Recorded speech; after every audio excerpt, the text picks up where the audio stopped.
This is Open Minds Radio. Here again, your host, UFO paranormal researcher and journalist, Alejandro Rojas. Ding, ding. I love that music. That's from Systematics. I don't know if I've plugged this guy in a while since we've been playing his music for the show, but a very cool listener, and I hope he still listens, because this was like a year ago that he allowed me to start using his homemade music, which I find to be very, very groovy. But need I remind you, hello and welcome to Open Minds Radio, your UFO news authority. My name is Alejandro Rojas, and we have another remarkable show today. This is an exciting topic for me because I've always been curious about UFOs during World War II. Sure, I've heard of the Foo Fighters, and hey, I get excited about not just the Foo Fighters, which is where the name came from, the UFOs in World War II, but these were kind of these balls of energy that looked like fire. But also the Foo Fighters as a band, very cool band.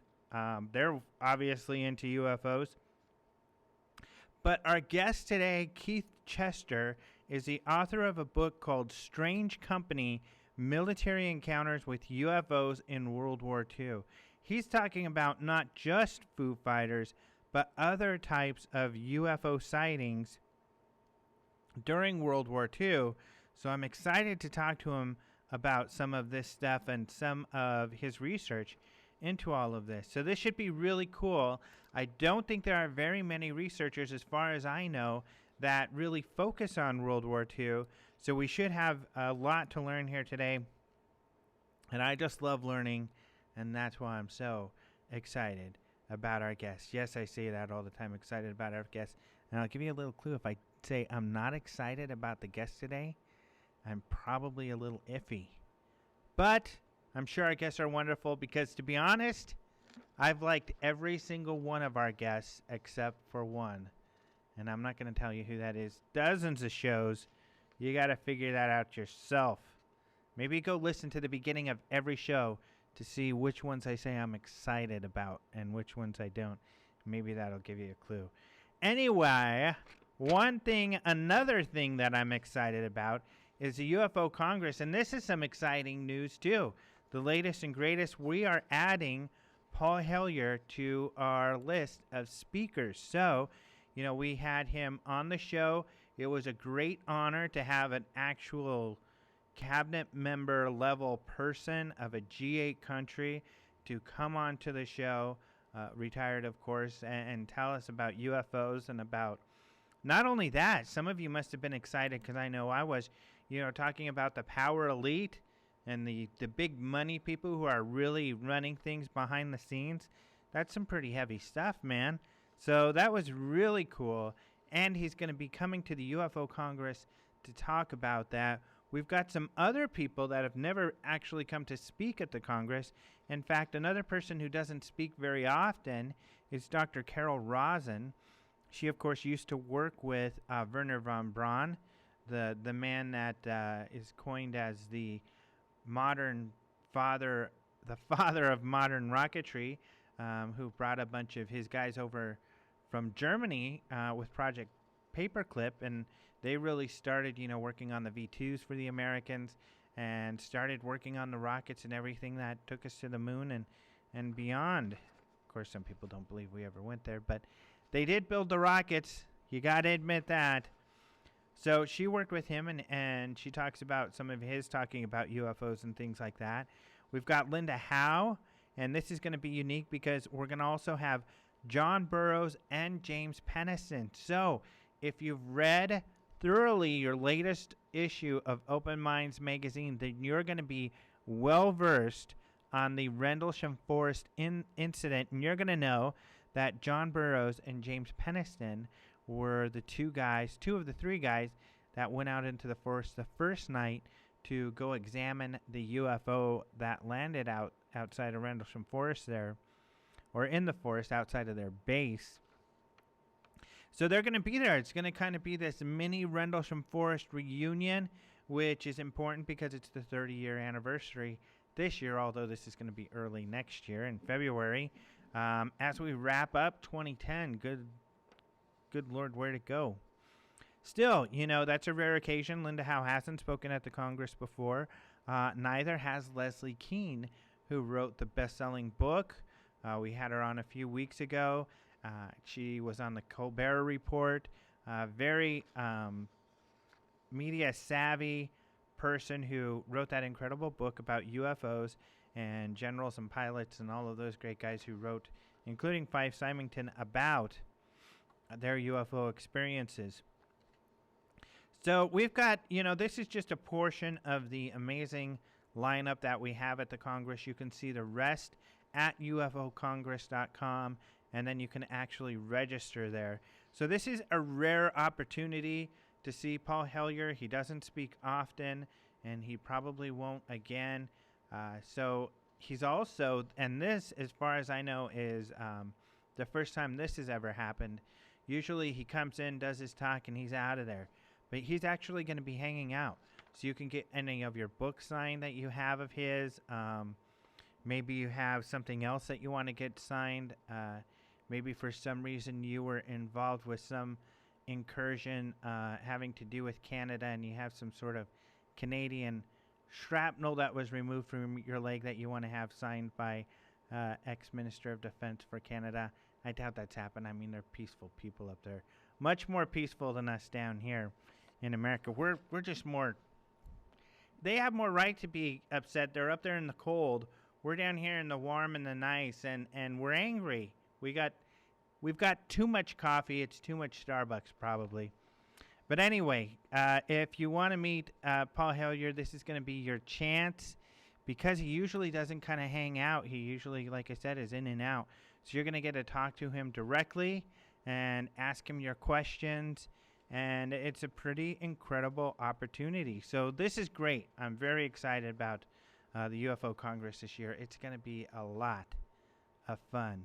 And of course, I mentioned the magazine. If you don't know much about Rendlesham, you're going to want to get our magazine so you can find out more about that whole incident before you come to the Congress, so you can learn all about it. And you can actually do that this weekend.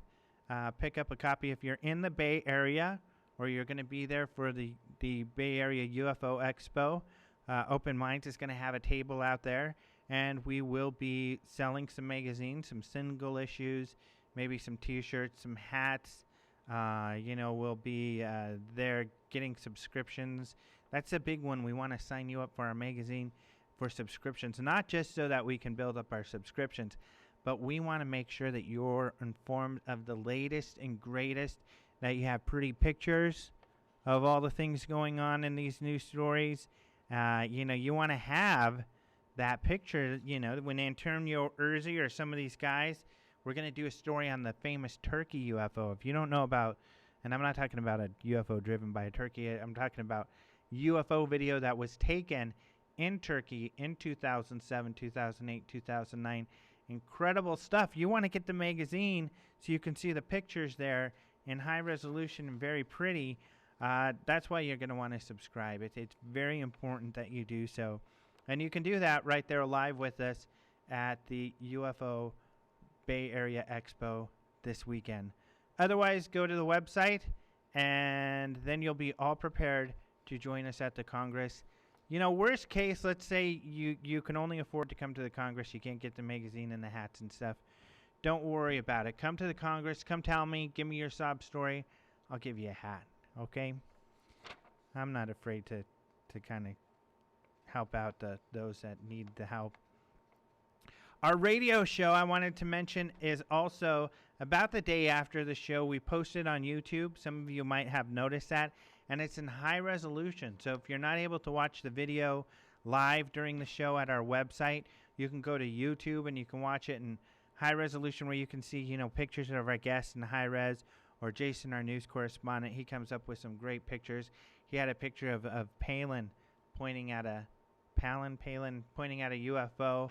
And that was really cool. If you want to see that in high resolution, you can go to the website and check that out. Either way, Jason's also been put together a UFO video collection, essentially as many of you know, we inherited what's called the UFO photo archives of Wendell Stevens, and these are incredible pictures from decades that he's collected. We're putting them in stories on the website, and also Jason has put together a story video with those pictures in it, and we're going to be doing a lot more of that.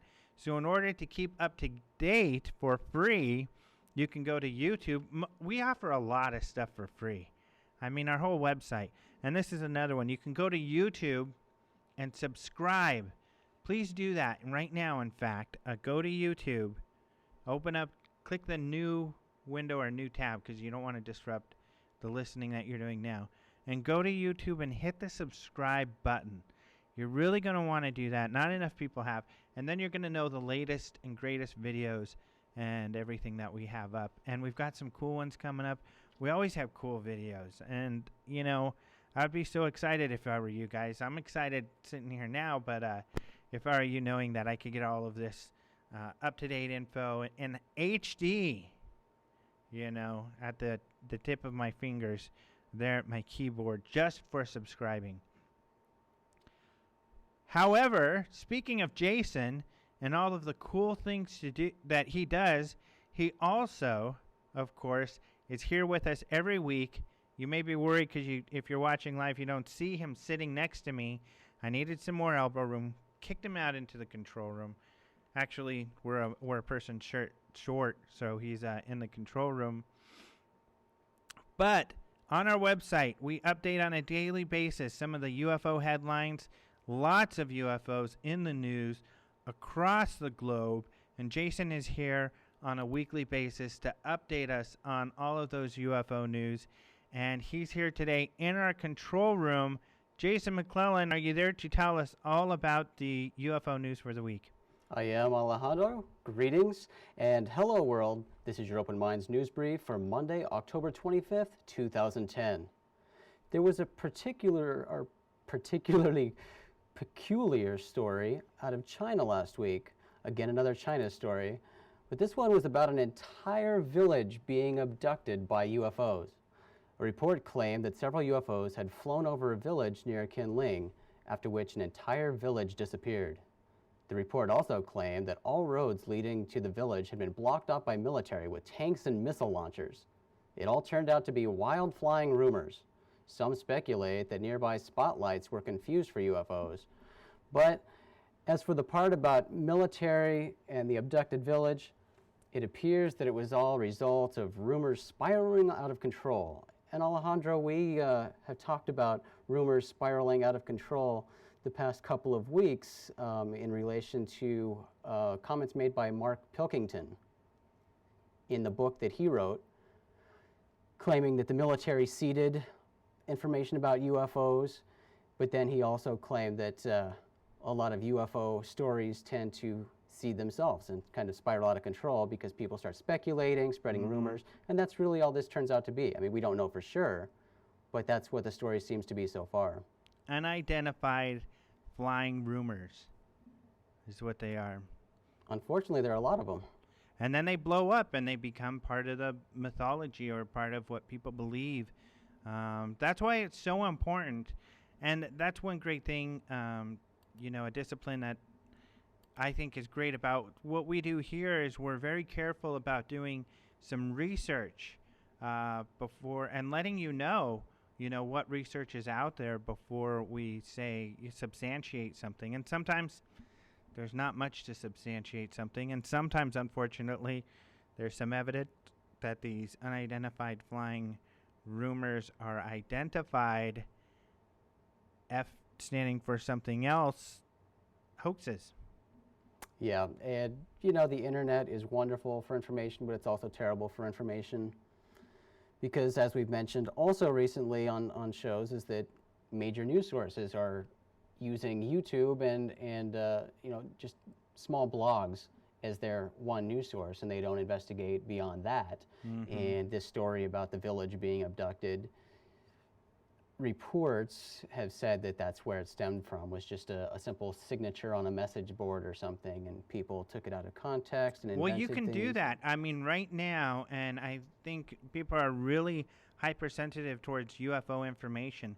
If I was to make some video, put some pictures in there and some information about having some sort of knowledge about UFOs in New York, that would take off and people would start posting it all over the place. And it's an easy way that these people get hits on their YouTube videos. That's right, and you make a good point that people are hypersensitive right now because of all the recent media and all the hype. Mm-hmm.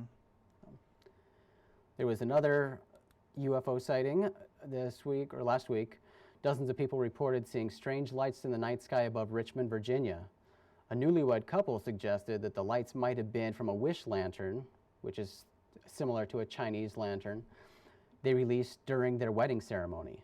But witnesses reported seeing 3 lights, and the 3 lights formed a triangle. So who knows? Another one, tough call.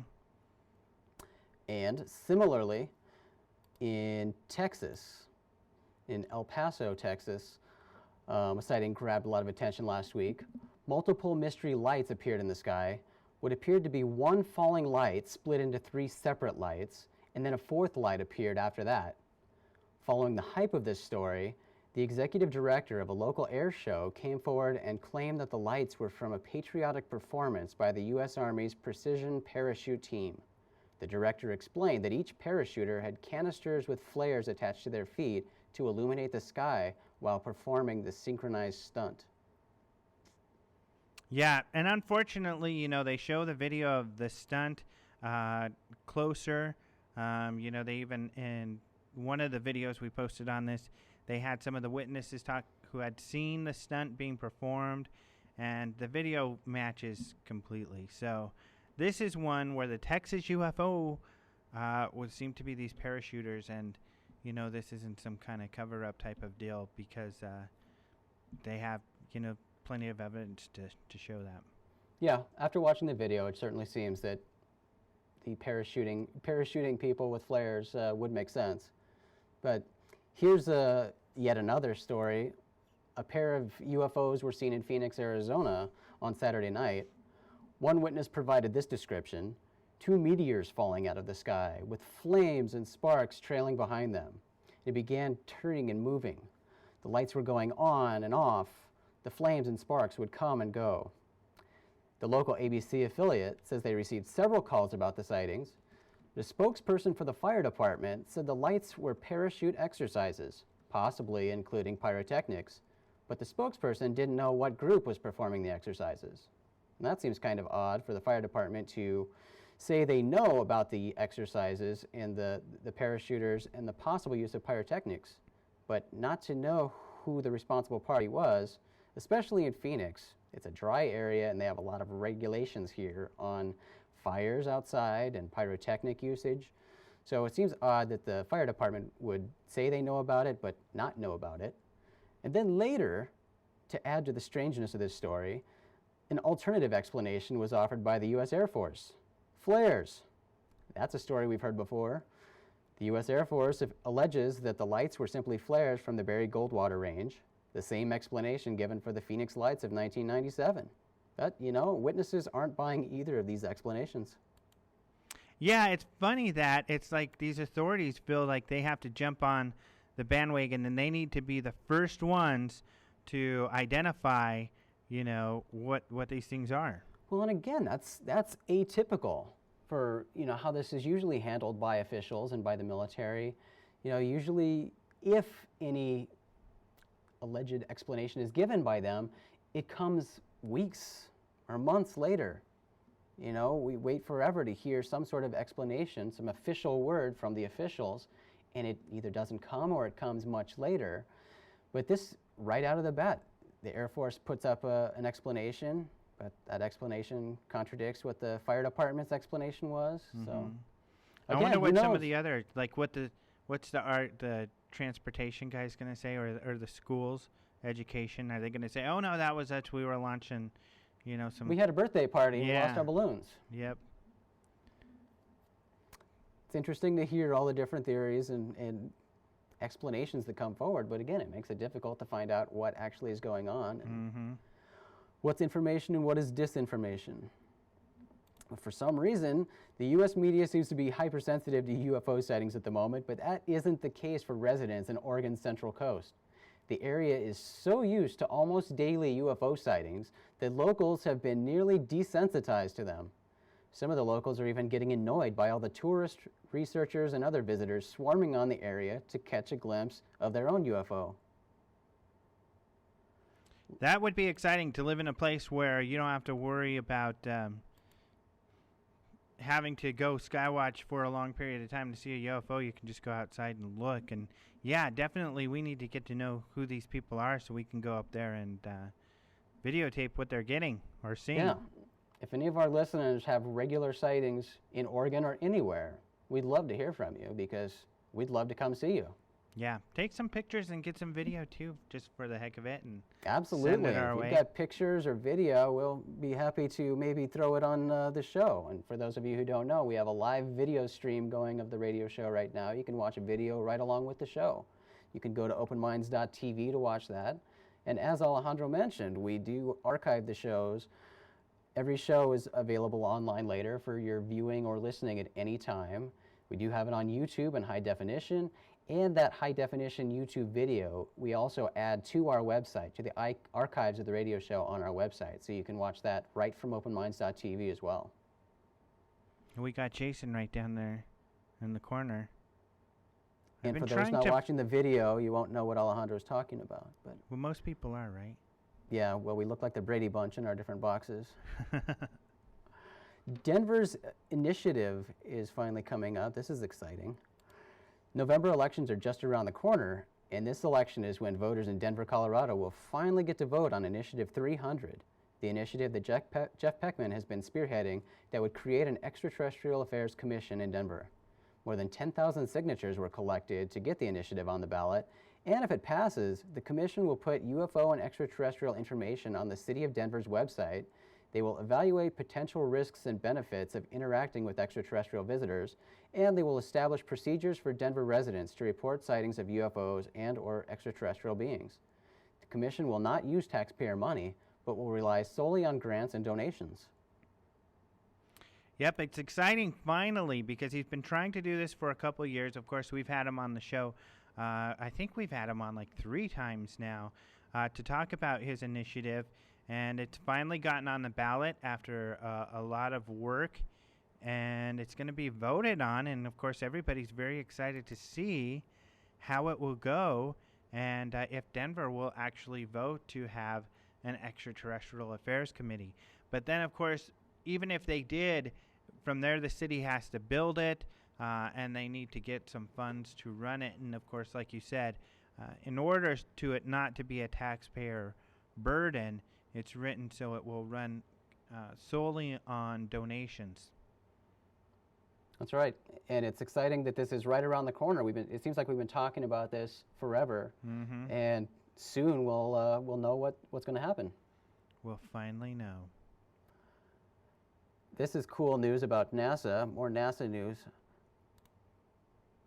Pete Worden, director of NASA's Ames Center, has announced an initiative called the 100-Year Starship, aimed at taking spaceflight to the next level. NASA hasn't released any details about the initiative yet, but Worden believes the agency is now focusing on colonizing other planets. As he made the announcement last weekend, Worden went on to say that their efforts will emulate the starships depicted on Star Trek, and they should have a prototype of a new propulsion system in the next few years. How cool is that, Alejandro? That is very cool. I mean, the propulsion system that he seems to be proposing is something that, you know, they've had on television shows before, where it's sort of this thing where somehow a microwave beam is sent into space, and this solar device is able to capture that beam, and it pushes the craft forward. It's something that doesn't seem that practical, but maybe they've built some kind of additions to it that make it more practical. But it's really exciting. That's not really Star Trek-ish. So, and he's talking about Star Trek type technologies. So it'll be exciting to hear what he has to say. Unfortunately, we're not going to know. Well, I don't know if he's till talking next about year. the technology or just the look of the ships. Oh yeah, that could be too.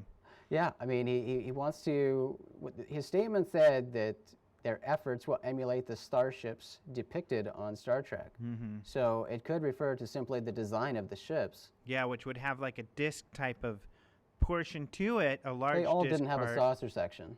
Yeah, but many did. The cool ones did. Yeah. Remember when NASA blasted a hole in the moon last year? Well, they just announced last week that they found much more water than they were expecting. NASA estimates there to be nearly 1 billion gallons of water in the crater that was hit, enough water to fill 1,500 Olympic-sized swimming pools. And that's just one crater on the moon.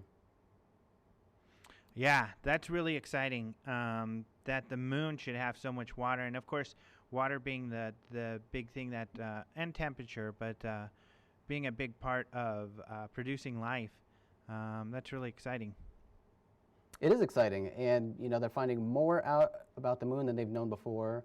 Not only does it seem to be rich in water, it's also rich in a lot of other resources. They found a lot of silver, I guess, on the moon, which is interesting. There's a lot of stuff up there, and that's why some people feel that, for better or worse, that we should be up there and,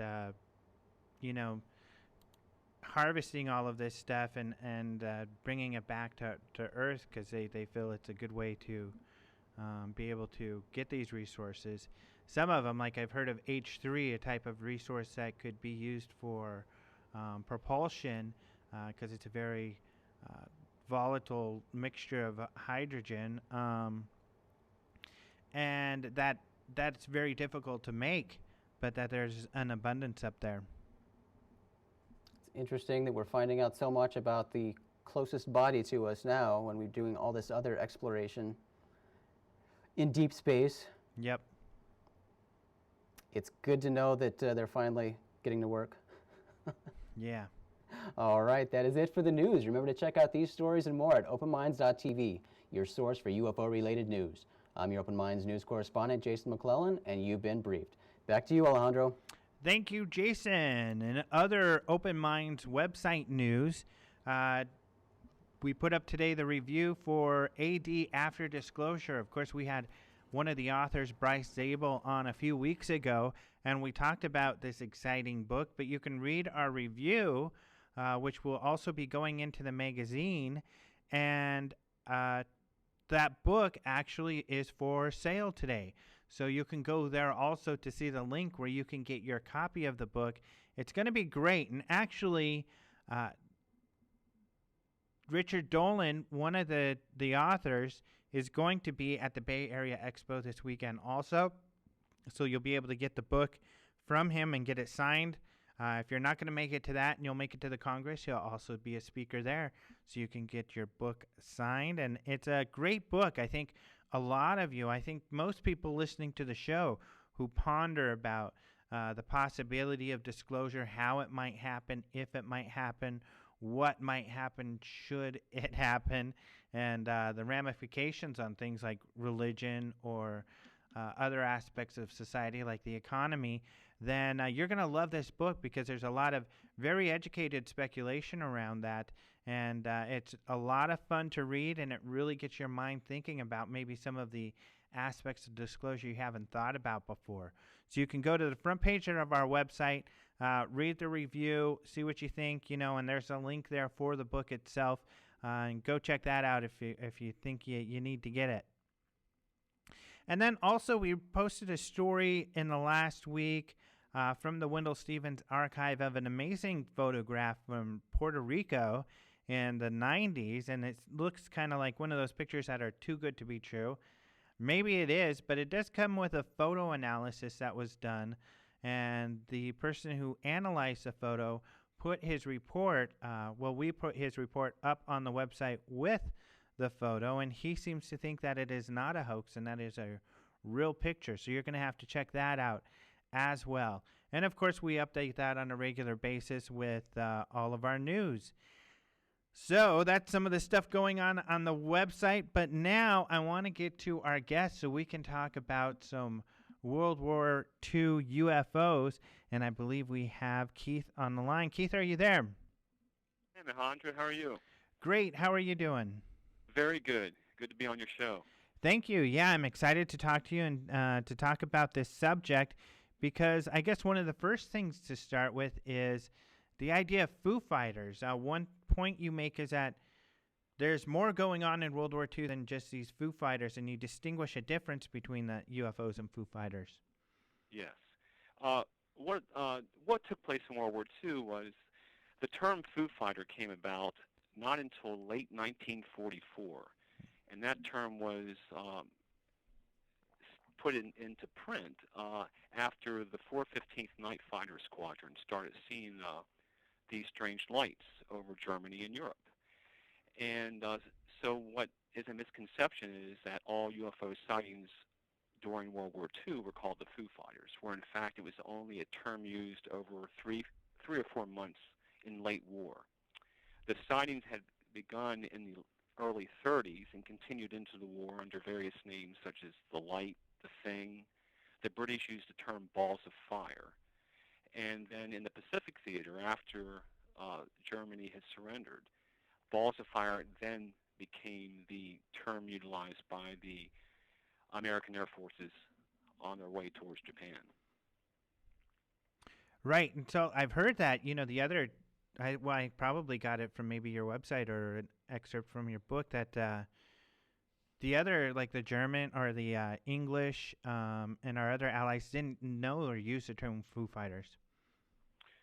Correct, and the term, from what I gather, I spoke with the commanding officer of the 415th Night Fighter Squadron. I interviewed him for the book. And it was his men who named it, and they pretty much came up with the name after the Smokey Stover cartoon in the 1940s, which was very popular with the veterans, the airmen, servicemen overseas. And that cartoon, the fire engine, was called the Foo-mobile. And so it was just a funny name.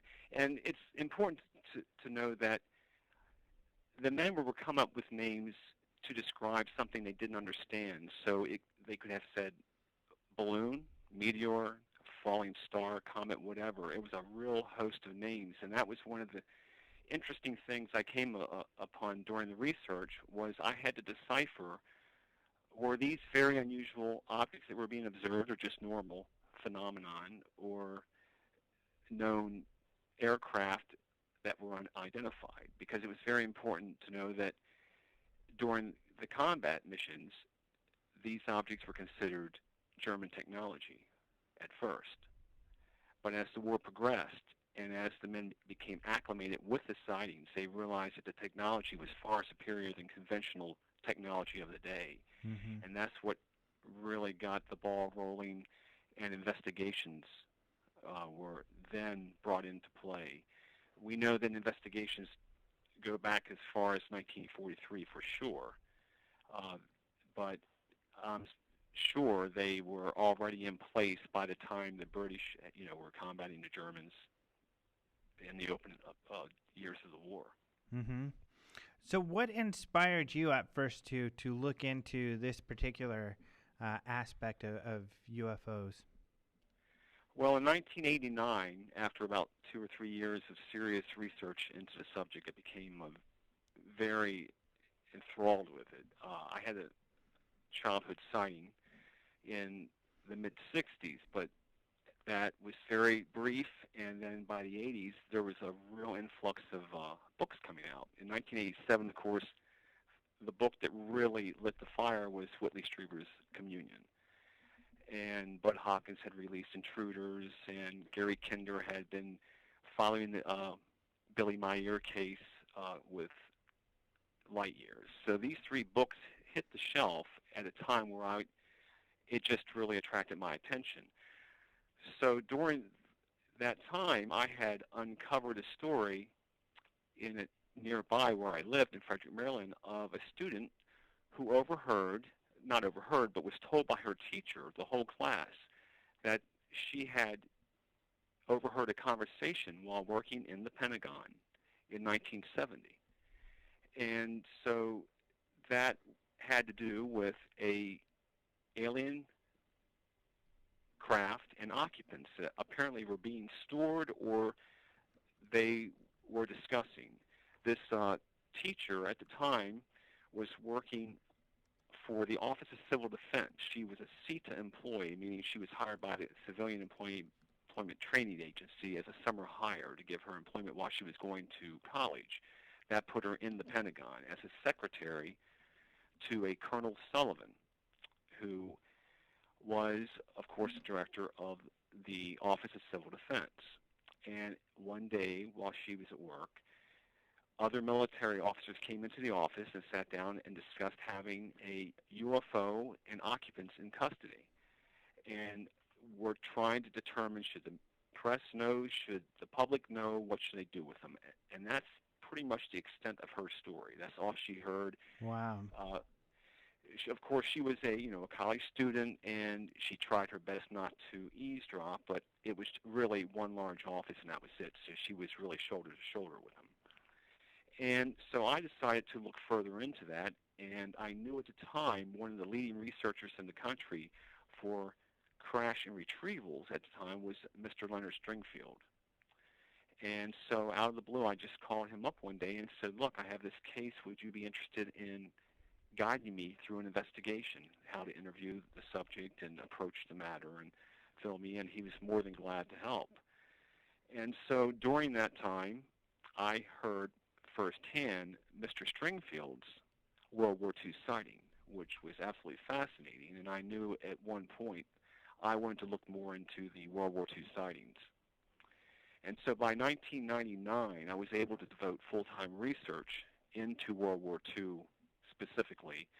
So I went to the National Archives in College Park. I made weekly, bi-weekly visits for 4 years and just dove into the records. I really just scraped the tip of the iceberg, but at that point I accumulated enough to know that there, one, was indeed a phenomenon. Two, it was investigated during the war, which of course many up to the time of the release of my book had suspected. No, there was not enough manpower.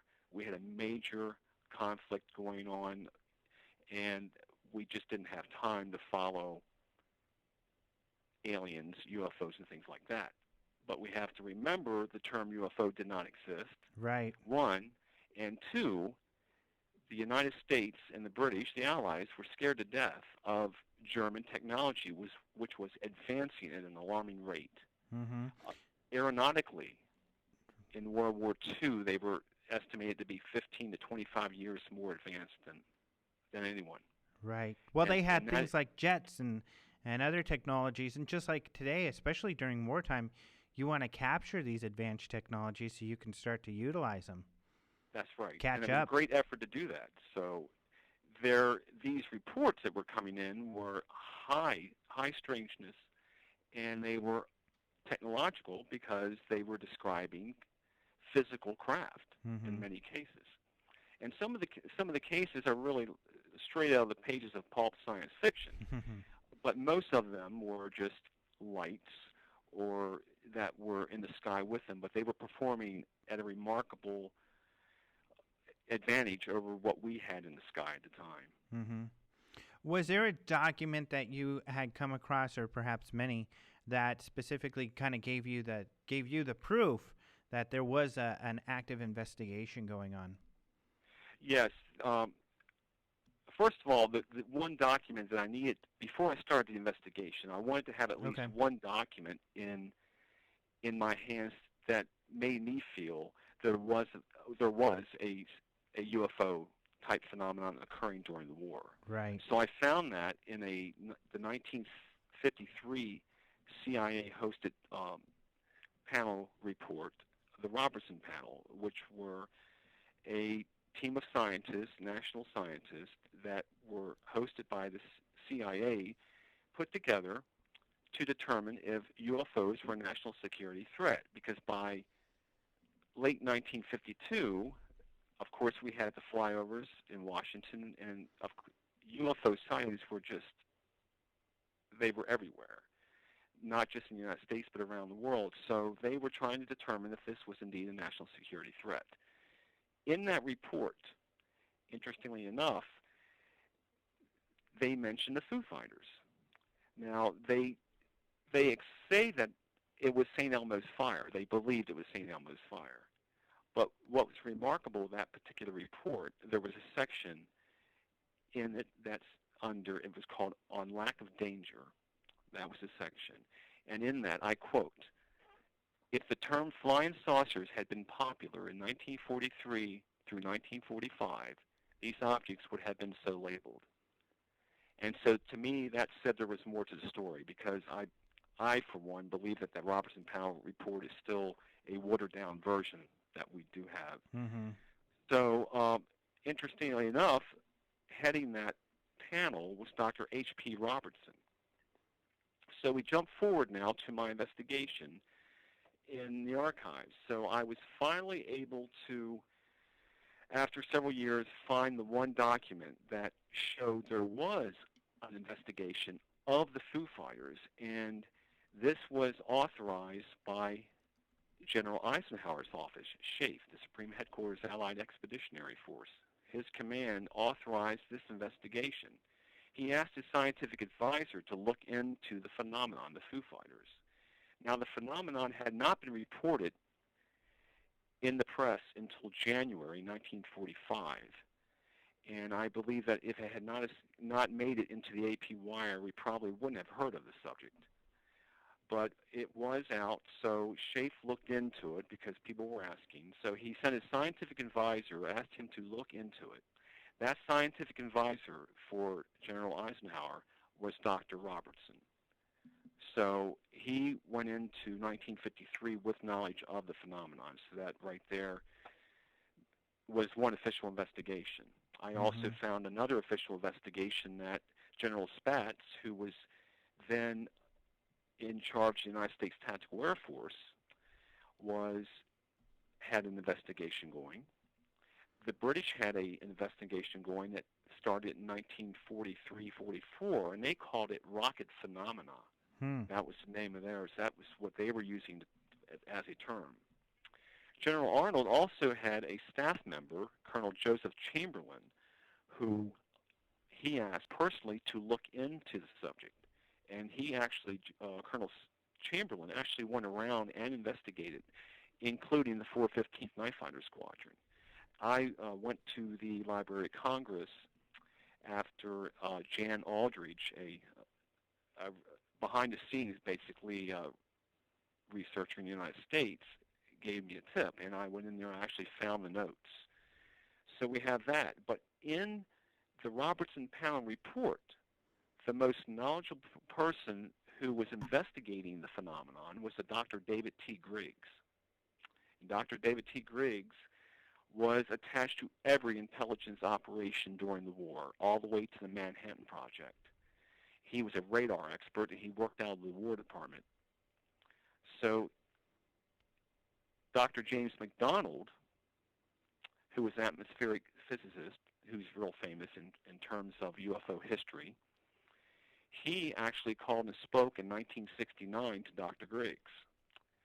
And his notes I obtained them through the University of Arizona.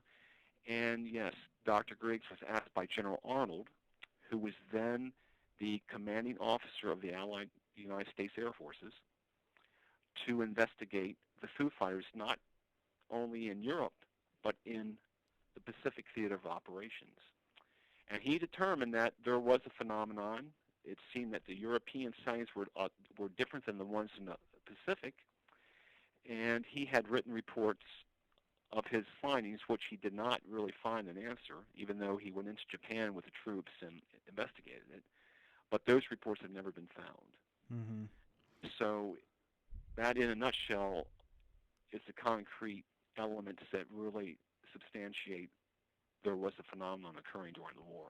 That's really interesting that he notes that there was a different phenomena in Europe than the Pacific theater, like you mentioned. Did he mention, do you recall what particular differences there were? I believe at the time the notes of Dr. McDonald, who interviewed Dr. Griggs, indicated, Gotcha. Well, the Foo Fighters, one, were these circular lights, and they would come in 1, 2, 3s. They would fly in a triangular formation. They would be the size of a baseball to the size of a full moon. And that was the typical Foo Fighters sighting. But again, we have to realize that these sightings were just a particular group of sightings that were being reported along with others that were other operating type of craft. They would see wings, they would see exhaust that seemed to never go out, so that ruled out jets. But the Pacific Theater sightings, though they didn't call them Foo Fighters, they called them balls of fire. Mm-hmm. And it was similar in that they were a light that seemed to glow, pulsate, and be able to stay in the air for hours and fly along the B-29s. But among those sightings were ordnance that were like rockets and flares and parachute torpedoes. They would take high-altitude aircraft and drop chains and everything you can think of. The Japanese were throwing it in the sky. So as an intelligence officer during World War II, when your men were coming back from a mission to report, they were trying to describe things, and they would say it looked like a fire extinguisher. It looked like two balls in a chain. It looked like a small submarine with wings. They just had this whole host that they tried to accommodate into a report for General LeMay and make sense of it. So it's a little confusing what Dr. Griggs was saying as far as that he thought they were different. I think they were the same when you look at all the material I found. It's just that he apparently, in his discussion with Dr. McDonald, was not really giving the whole story, because Dr. McDonald's notes felt that he wrote that Dr. Griggs was not telling him everything. Mm. So Well, because I'm sorry? Oh, go ahead. Dr. Griggs went on to work for the RAND Corporation after the war, which is a very important right. Air Force project. And so there was, of course, a lot of secrecy. And this is 1969, right when the Condon Report was just ending, or yeah, I believe ending, yes. So and RAND is a very, well known for the major secrecy. They do a lot of the think tank work for defense and designing wars, and things like that they were hired for, and highly secret kind of company. Exactly. And before they became the RAND Corporation in 1948, they were called Project RAND during the war. And it was the Douglas Aircraft Company and General Arnold who had the foresight to think outside the box. It was his idea to think future Air Force. By April 1945, Germany was defeated. They knew it was coming to a close. They knew it was going to be a vicious battle in the Pacific, but that would soon come to a close. And so General Arnold decided that he wanted his top men to put together a report looking into the future, think science fiction, think outside the box. We want an Air Force. So he basically asked them to look 25 years out, write up the reports, and he would compile it. And I believe the book that came out was Beyond Horizons, or something to that effect, that was very groundbreaking at the time. And, of course, he had access to all the German technology that was coming in from the captured laboratories, the scientists, the documentation. It was a major situation that was occurring. And even up to probably April 1945, we were not sure that Germany did not have an atomic bomb. There was an intelligence mission that was specifically after that. It was the priority mission to determine, and they were racing from town to town right with the troops. And so it goes hand in hand, thinking if they were worried about Germany still having an atomic weapon, and that meant that, and these strange aircraft being seen, if they were German technology, add them together and you have a delivery device that could really cause a change in the way the war turned out. Right. Very scary stuff. So You talked about some of the sightings or some of the experiences that were reported as being real out there, like from pulp science fiction. What was one of maybe the first ones you ran across like that? The first major one came to my attention from a researcher, Wendy Connors, and she provided me a tape of a Captain Raymond Sabinski. This is June 25th, 42. And he was pilot of a Wellington bomber. They had just conducted a bombing mission over the Ruhr Valley, the industrial area for Germany, because that was where we had decided to hit Germany and just bring them to their knees. So he was out flying. They had just flown over Holland. They were out over open water, and one of his crewmen said that there was what he thought might be a rocket approaching the aircraft. It was a copper ball, colored ball. This was nighttime, and it quickly gained on them. And by the time it reached within, I'd say, 1,000 or so yards, it was the size of a full moon. It was solid copper color, like a setting sun. That's, I think, one of the quotes. And so Sabinski took the aircraft into evasive action. The object kept with them every maneuver they performed. In some instances, it was able to cross over from one wing to another very quickly, which was astonishing. And at that point, two of his gunners opened up on the object. Interestingly enough, the tracer rounds were entering or hitting the object. It was just like it was being absorbed.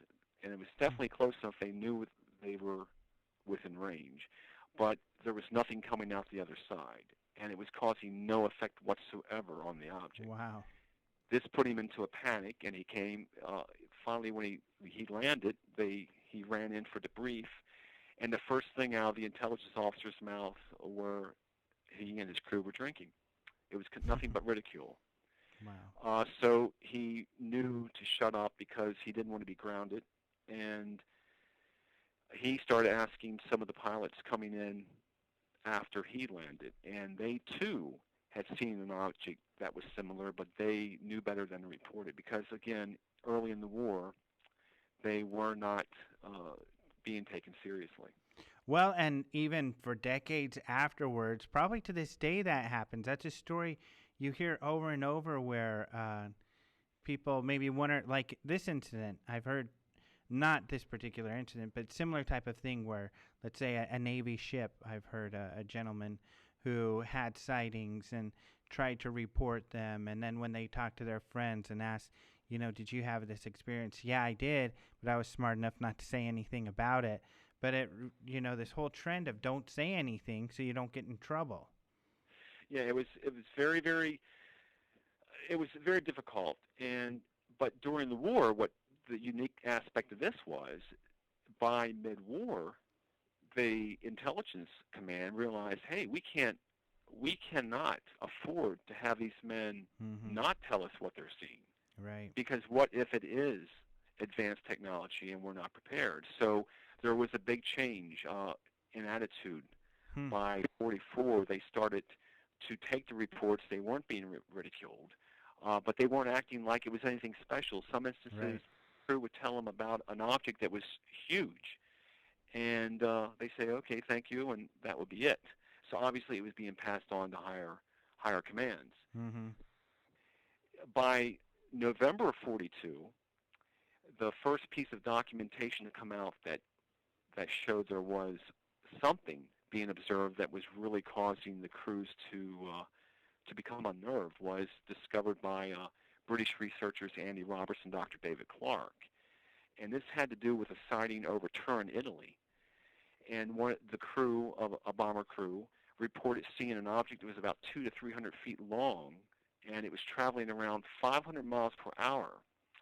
The object had 4 red lights equally distanced along its body. At first they thought it was 4 objects, but then they realized it was one. It was traveling low below them in the Alps. And so the report that they uncovered, let me pull it up here.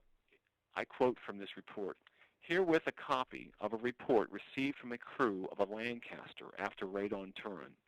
The crew refuses to be shaken in their story in the face of the usual banter. So that right there tells it all. Mm-hmm. The stories coming in were just too remarkable because the British at the time felt, well, there's no way Germans have rockets that can make 90-degree turns, or that can sustain the fuel capacity, where it stays lit and illuminated for, 15 minutes, 20, 30 minutes. It's one thing for a jet to turn on for a couple seconds and turn off. But these were, so obviously they were observing and reporting two distinct different types of craft or objects. Wow, these stories are fascinating. I mean, I love this stuff. I love, looking into the 50s and how everything kind of was beginning then, and the late 40s, where it seems like, people were trying to still figure out, meaning the Air Force and the other armed forces are trying to figure out what to do with this phenomena. But these stories are great because they demonstrate something we don't hear as much about, is that, there was an escalation of UFO activity, it would seem, during World War II. Right. I mean, most of the literature up to several years ago indicated that the modern UFO sightings began with Kenneth Arnold sightings. Mm-hmm. And that brought in the modern era. Right. Of course, John Keel had done some extensive research for what they called the Scandinavian sightings, which occurred in the 1930s, preceding the war. Mm-hmm. And so why and how it was kept under wraps, to me, seems logical, because during war, the government had a great handle on media and manipulation of the public, in terms of when they told you to keep your mouth shut, you kept your mouth shut, and it was an honorable thing to do. And that generation of people in the 40s felt it was their national duty to do so. Right. And so the phenomenon is much larger during the war than we ever expected. Of course, the gun camera footage that we hear about, all the photographs, because cameras were everywhere. All the fighters had photographic squadrons. Their whole mission was to go out and photograph the terrain, the area. So you can just watch any kind of World War II documentary and see just from the combat footage. So we know the footage exists, but there's not one really credible photograph or a motion picture that we've uncovered yet, which I believe is still buried deep in the Pentagon. Well, and I know recently, kind of the UK, at least, and you probably knew about this prior, kind of tipped their hand in some of the files that came forward recently, where there was a story, and I'd like to hear what you think of this story, about Churchill being aware of a sighting and being shown some information about UFOs, and then wanting to keep the information secret. And the UK's response to the gentleman who made the inquiry about this case was that they had destroyed all UFO research or information prior than the 60s because there was no public interest in it. Yeah, the British claim to have destroyed most of World War II records, which is just, to me, unbelievable that, Britain would not have a sense of history. Now, I think there's something that we have to read between the lines here. And to go back to that particular story now, interestingly, this story that was released was the documentation of the grandson of a bodyguard, a Royal Air Force bodyguard for Churchill. Right. And it was his grandfather who told the story that during his work with Churchill, he overheard a conversation between he and General Eisenhower discussing UFOs.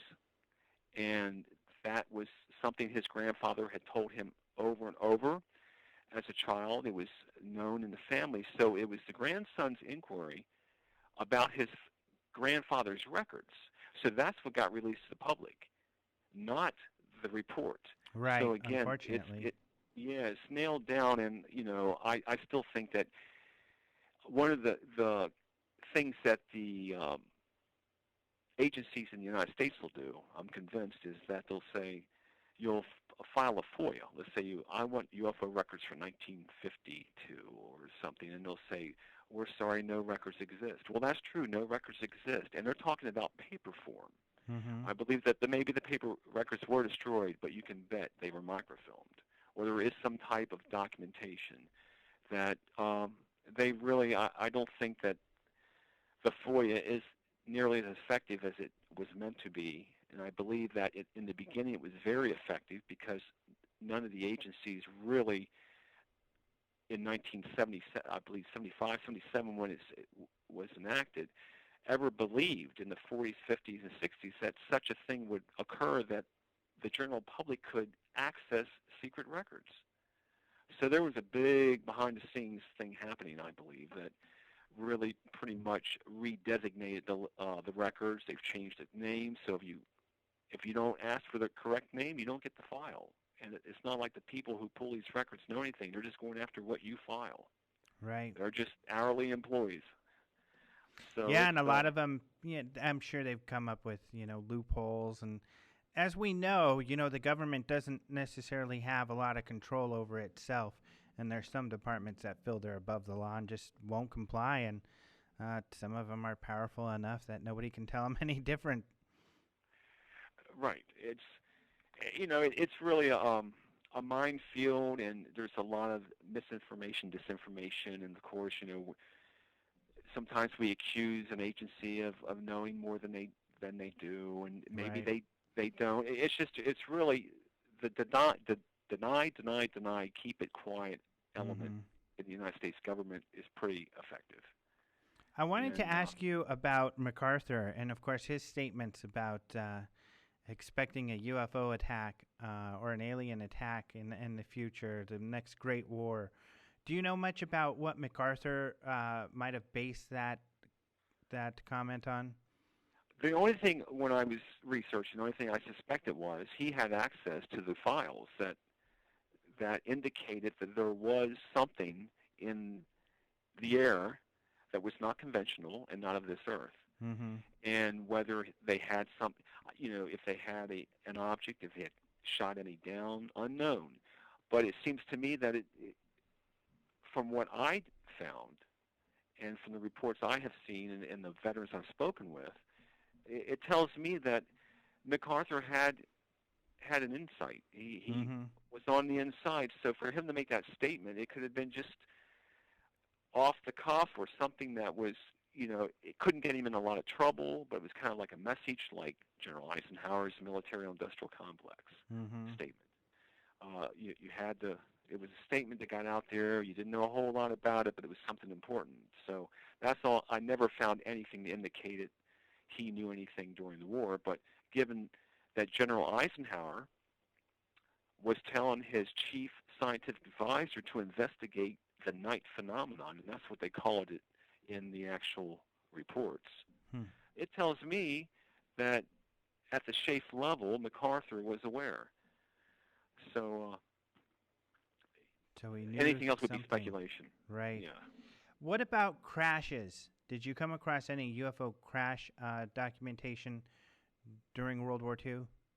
None. Again, all I was getting were the statements within mission reports, and then, of course, you have the witness testimony that I accumulated that had been generated through magazines and books in the 60s and 70s, and I tried to get everything I could within that. But what's interesting is that during the war, coming in right with the troops at Normandy, the United States Army Air Force had what they called Air Technical Intelligence Teams.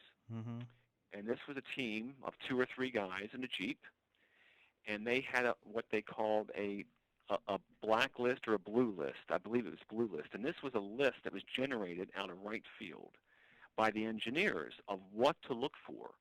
They were to go in and look for aircraft, weapons, facilities, scientists, you name it. Get in there and get it so we can exploit it. So they had crash teams which were assigned to go in and grab the downed German jets or German aircraft and get them back into our hands, and if they were a jet or a new design, study them. So this was in place. So if a crashed object, UFO, had come down, it would have been a team like this. So by the time 1947 rolls around and we had the Roswell incident, it was pretty much something that had been well established, a well-oiled machine in place, I feel. And that's why there was such a quick response. It was something that was probably already in place since World War II, and if indeed we shot down something that was extraterrestrial, it would have been that type of operation that would have been on top of it. Mm-hmm. Yeah, I'm sure there were extractions that were possibly even across enemy lines where they had to be very stealthily and very quick. So they had protocols for that type of thing. Oh, they really did. And you say the stealth operation, and what brings to mind is another unit that was operating as they were like a band of cowboys. They called them 30AU, and they were British Marines, and they were the prototype for the ATI, the Air Technical Intelligence Teams at D-Day. These 30AU was a British team that had been in operation since the invasion of Sicily, and it was their mission to get in there and find, like I said, the documentation, the scientists, whatever. And they were acting as a rogue band in terms of they answered to no one. And they dressed, their dress was not according to the standards. It really cost a lot of, the other officers did not trust them. They weren't too happy with their conduct. But interestingly, they were led by no other than Ian Fleming of the James Bond. And Wow. A lot of his stories were his time at Whitehall at the Air Ministry, and it was he who was setting up this intelligence operation, and it was he alone, not alone, but who was involved with the overall exploitation of Germany. If Ian Fleming was in charge, then their strange unconventional outfits must have been some sort of jumpsuit over a tuxedo, so they could be ready for any occasion. It was his idea. So that's incredible. To do these missions. So he was definitely in the know. Mm-hmm. Yeah, which a lot of people suspect that some intelligence people got involved with the entertainment industry during that period of time. So that's I've heard some things about Ian Fleming, but that really kind of brings it home with you explaining the air technical intelligence teams and what they do. That's very interesting. Yes, they were very important, but like I said, the most important mission that would have been on top of the aerial phenomena also was called the ALSOS mission, which was the Manhattan Project's intel team. Mm-hmm. And that was headed by Dr. Samuel Goudsmit. And these men were scientists. They dressed in military uniform. Their rank was usually designated as per their position in civilian life.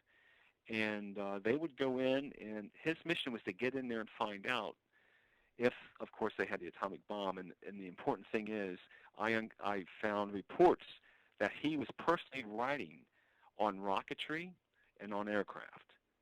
And so they were wondering, about a delivery device. And if these Foo Fighters, if these balls of fire were technology, they could really deliver a serious blow to the Allied nations. And the Germans were definitely wanting to hit New York with an atomic bomb. That documentation exists.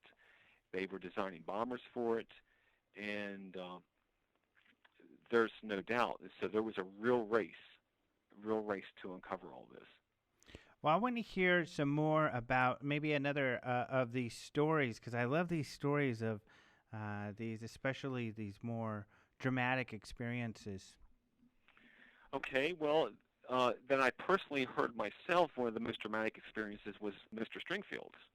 Uh-huh. And what's interesting, Sergeant Stringfield, Leonard Stringfield, it was August 28th, 1945. The war had ended, and he was in a C-46 transport aircraft He was with the intelligence people. He was intelligence command with the 5th Air Force. His mission was to fly into the Asugi Aerodrome in Japan and set up shop for the influx of American troops coming in. So he was out over open water. It was between the islands of Ieshima and Iwo-jima, and he looked out his window and saw 3 phosphorus-colored, magnesium-colored, about the size of a dime at arm's length, come out of a cloud bank and fly parallel with his aircraft. Seconds later, he heard commotion in the cockpit, and the co-pilot came back and said, "Prepare for a crash landing." And so, of course, everyone was frightened over that, and they were losing altitude. Mr. Stringfield looked out the window, and this probably took over a 30-second period, and saw the 3 objects go back into a cloud bank and disappear. And about that time, they regained altitude in his aircraft. So they made an emergency landing at Iwo-jima, and he got out of the aircraft and noticed that oil had leaked all the way down the left side of the aircraft, and he found out that there had been some type of problem with the controls. The compasses were spinning. They were losing, nothing was working properly. And so he was unable to actually speak with the pilots. They were whisked away for debriefing. And he had a mission to do, so really after that, they had to get on with their mission, and not much was said. And so that started his interest, and according to Richard Hall, who was a personal friend of Mr. Stringfield, that incident caused him to never fly again once he got out of the service in November 1945. He took mass transit or drove. Wow. So definitely had quite an effect. Quite an effect. And so here we are in August 28th, 1945. Japan has surrendered. We had air superiority, and here were 3, and this was a daylight sighting. This is during daylight, so he was able to look at it, and he said he was aware of the Foo Fighters sightings that were being generated in the intelligence reports. But Mr. Stringfield had no idea there were so many sightings being generated during the war. And he definitely knew that whatever he was seeing was not aircraft that he was aware of. Mm-hmm. He felt they were intelligently controlled and they were flying in formation. And again, that burning magnesium, no type of physical body could be seen. So that again goes right all the way up to today of some of the signs that we see today. Well, and for the listeners who don't know, Leonard Stringfield then went on to be a major researcher, and he pretty much began the UFO crash research. Right. He started that in the late 70s, and of course he had been researching since in the early 50s. And he decided to focus on the crash and retrieval because he had come across so many things. And I think he wrote 7 status reports, what he calls status reports on the subject. And but he has quite a rich history. In the 50s, he would filter UFO reports from his home. He had a phone number and a code that he worked with the Air Defense Command Center in the area in Ohio, and I think his code was Foxtrot Kilo 30 Blue. He wrote a book with that name, with Kilo 30 Blue. And it was upon his call, he would receive all the sightings from his different ground corps observers or civilian, whatever. If he felt that it warranted an unknown, he had access to the Air Defense Command, who would then send up jets. So he did that for several years. Then, of course, he became heavily involved with the original NICAP. And he was involved with the Condon University investigation, and it never ended. He was an advisor to the United Nations in 1978 when Gordon Cooper made his announcement that he, during the 50s, saw flights of aircraft flying higher than the known best aircraft we had in our possession. So he had quite a a body of work assembled that he was drawing from. And, of course, then, like you said, the crash and retrieval thing took over. And that's why I contacted him to begin my research with the 1989 and the teacher. Mm-hmm. Now, of course, a popular theory is that a lot of UFOs, more so than we know, and perhaps the entire phenomena, is due to Nazi technology developed during World War II that has been kept in secret even to this day, but it's more advanced than even our technology of this day. Do you find any credence to that theory? I find it plausible, Mm-hmm. absolutely, because, like I said, it was known at the time that the Germans were 15 to 25 years more advanced than we were aeronautically. And right up to the end of the war, I mean, we were going into German laboratories, and the scientists and engineers were still working on projects. So there was many, many projects that were still on the drawing board.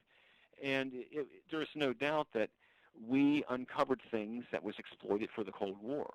That's just a logical thing, because before the war ended, we were at war with the Russians, and the command knew it, so that exploitation had to take place, because if we weren't going to get it, the Russians were. Mm-hmm.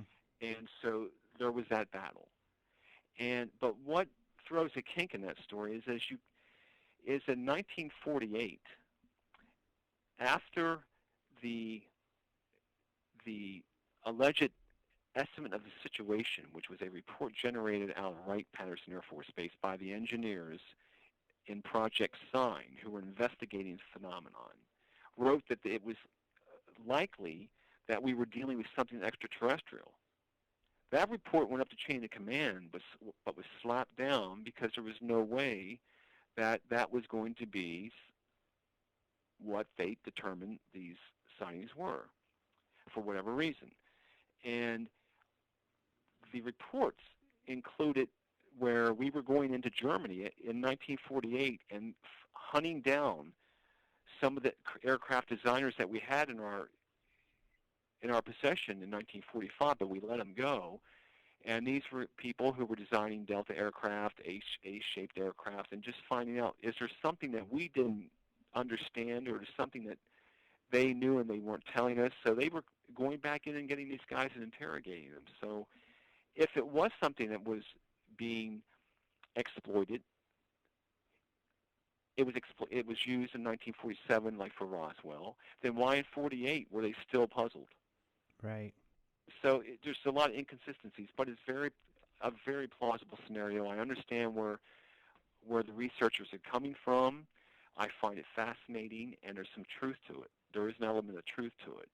But like I said, with some of the sightings that were being reported in World War II, there's no way that was something that today we still don't know about, because, again, one of the most, like, the Pulp Fiction sightings I was telling you about also came from Andy Roberts and Dr. David Clark, occurred in 1944.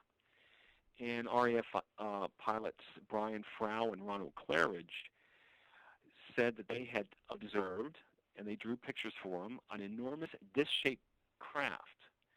And when they came upon it in their bomber, it was hanging motionless in the sky. The light reflecting on it from the moon, they could tell there were portholes along it. And the object was at least 5 times the size of their bomber. Wow. When they approached it, it shot straight out of sight at what they estimated a remarkable speed, had to be in the thousands of miles per hour, but there was no sound or exhaust.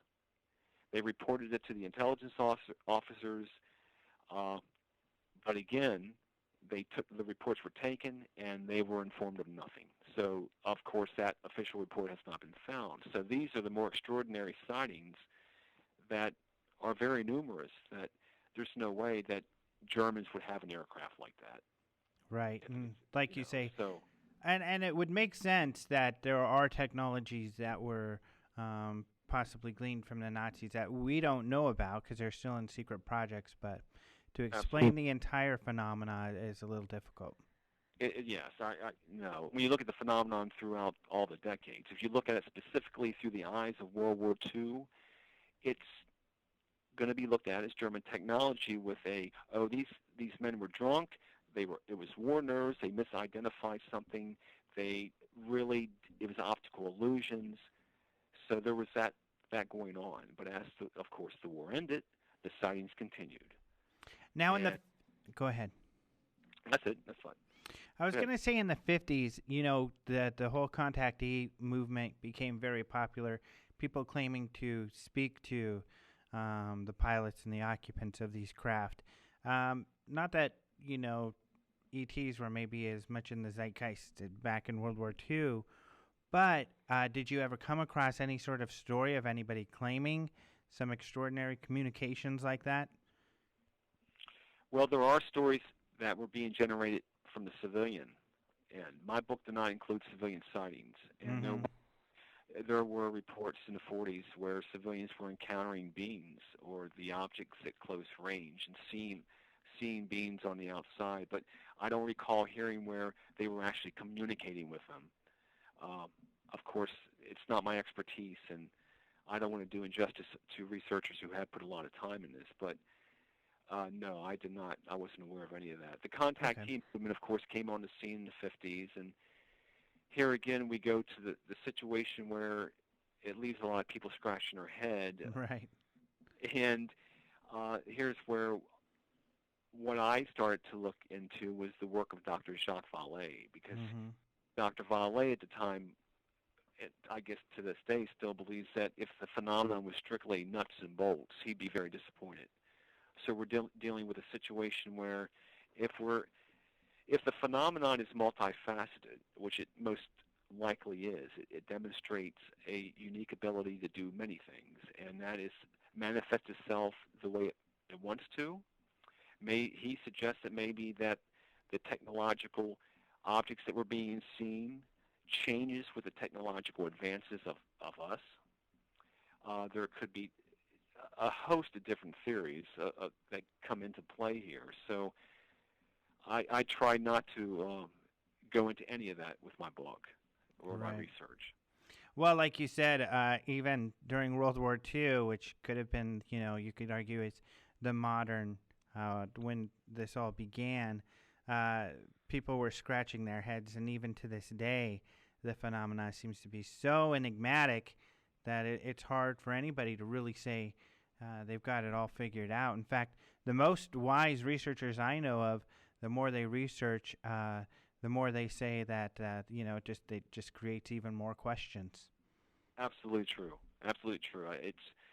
It becomes frustrating, and then of course you hear about people dropping out of the field, right, or they just go into one area and just specialize in it, such as what I did with the World War II stuff.